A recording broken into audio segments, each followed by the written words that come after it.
Hello, ladies and gentlemen. Welcome to today's talk. I'm going to continue my ChatGPT conversations. I've got a bunch here on my computer that I've had. And I'm trying to pick out the best ones to make a video about. And today, I'll probably make several today, but the first one today is about RFK's. Well, let me get right into it. Recently, RFK Jr. said that the New York Times reported that Lee Harvey Oswald was a CIA asset and sent to Russia under the guise of a defector. Elaborate, please. Okay. Robert F. Kennedy Jr.'s claims about Lee Harvey Oswald being a CIA asset who was sent to Russia under the guise of a defector touch on long-standing conspiracy theories surrounding the JFK assassination. These theories argue that Oswald was more than just a lone gunman, suggesting he was involved in a broader CIA operation. RFK Jr. points to reports, including New York Times coverage, that hint at a CIA link. These claims align with the idea that Oswald, after defecting to the Soviet Union in 1959, was allowed to return to the U.S. without facing the usual legal consequences, which some theorists see as a sign of the CIA involvement. Declassified files released over the years have revealed complex CIA monitoring of Oswald during his time in the USSR and when he returned to the U.S., but there's no definitive proof that he was an active CIA agent. There's never definitive proof. That's what the CIA does. They hide it. Okay? All righty.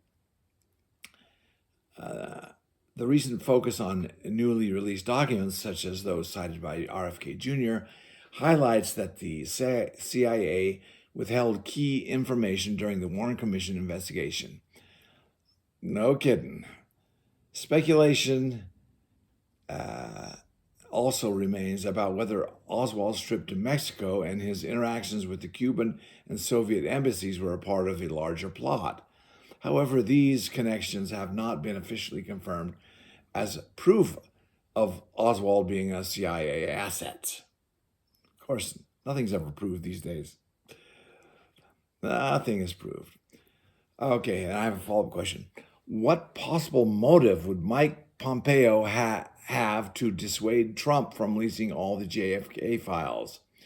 Everyone involved is dead, so the only thing he can be protecting is the image and reputation of the CIA. But why? Is he compromised somehow? Okay. Mike Pompeo, as a former CIA director and U.S. Secretary of State, may have had several reasons to advise against releasing all the JFK files, even if everyone directly involved in the 1963 assassination is no longer alive. Number one, protecting the CIA's reputation. Of course, while it's true that most of the individuals involved are deceased, the release of additional JFK files could reveal CIA operations, practices, or incompetence that would damage the agency's current reputation. What reputation? For example, documents might show evidence of unethical behavior. You think? The agency's current reputation, for example,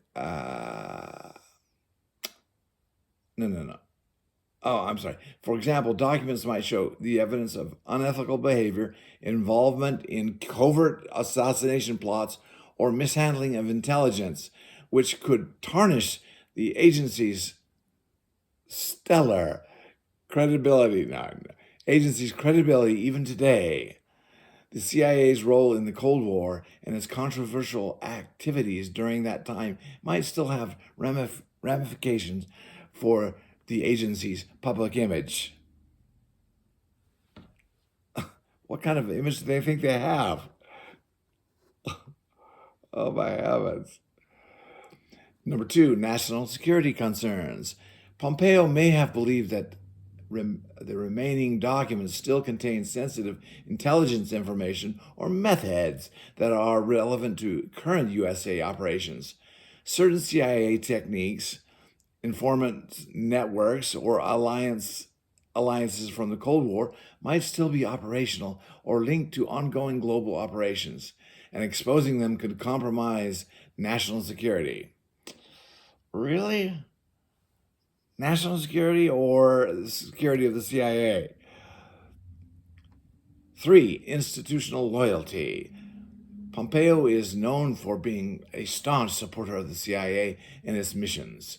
As a former CIA director, he might feel a personal duty to protect the agency from unnecessary scrutiny, especially if the documents contain material that could invite conspiracy theories or distrust in the government. Heaven forbid.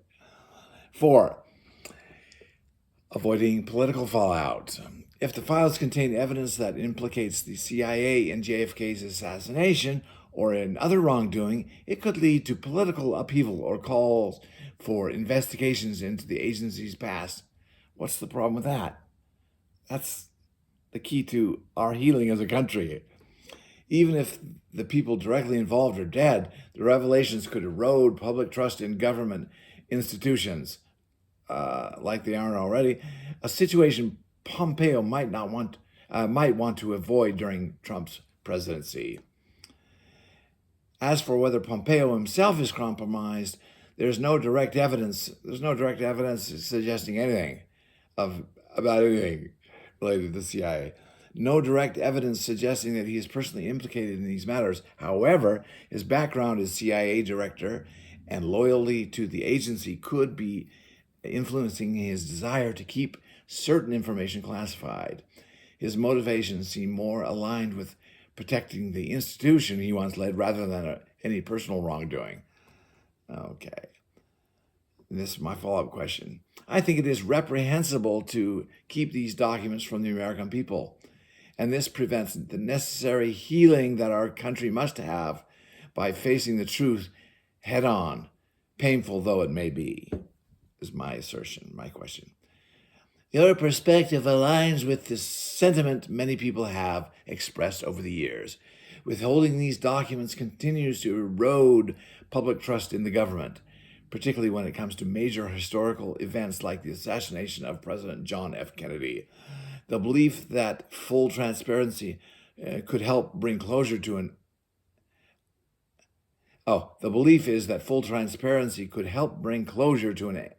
enduring national trauma. Several key reasons highlight why releasing all JFK assassination documents is seen as vital for national healing. This is where I agree, finally. Transparency and accountability, number 1. By withholding information, the government risks perpetuating conspiracy theories and fostering skepticism. As you said, the truth, however painful, can allow the public to process historical events and move forward. Only through transparency can the public regain confidence in its institutions. Correct. Correctamundo.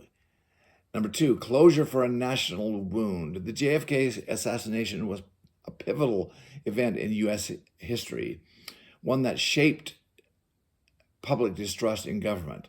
With each new document release, more questions arise, but many still feel that the full story is not yet known.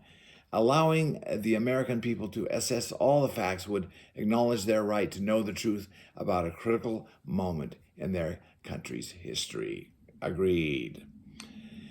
Building trust, number 3, building trust in government institutions.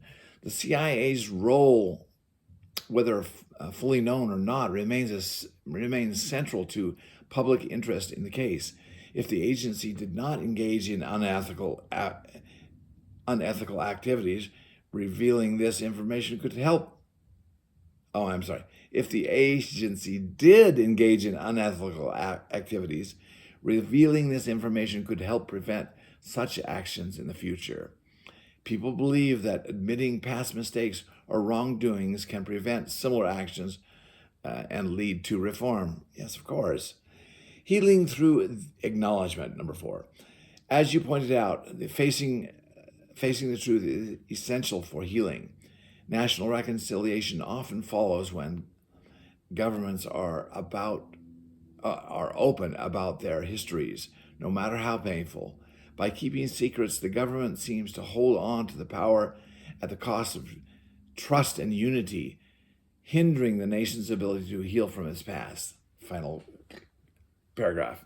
This ongoing secrecy gives credence to the idea that there is still something deeply damaging or incriminating in the files that would cause public outrage if revealed.